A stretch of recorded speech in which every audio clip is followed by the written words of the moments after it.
Hello, traders. Today is Wednesday, July 2nd. This is my analysis for silver, XAG, and we are on the daily time frame. So on the daily time frame, I honestly think it's very, very clear that we're in a wave 5 right now. This could be getting close to ending a wave C all the way up to the weekly time frame. So if it is a wave 5, it potentially could reverse back down. But this is the daily time frame. I would expect this to probably take at least another week or more to play out because I actually think that the wave 4 is probably not actually over yet.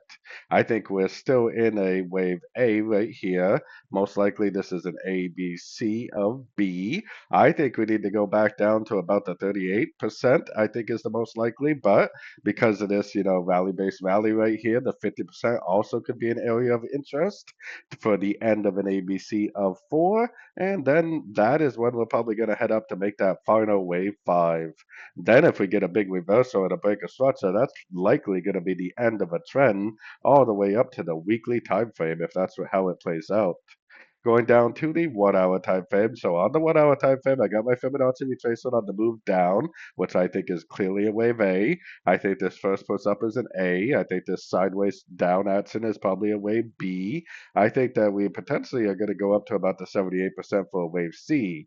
So you have your bigger wave A, you have your A, B, C of B, and then potentially back down to that 38 or 50% from the 4 hour time frame for the bigger wave C.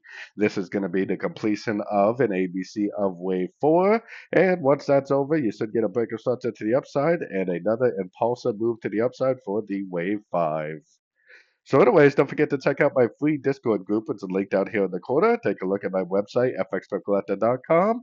And as always, thank you for watching and happy trading.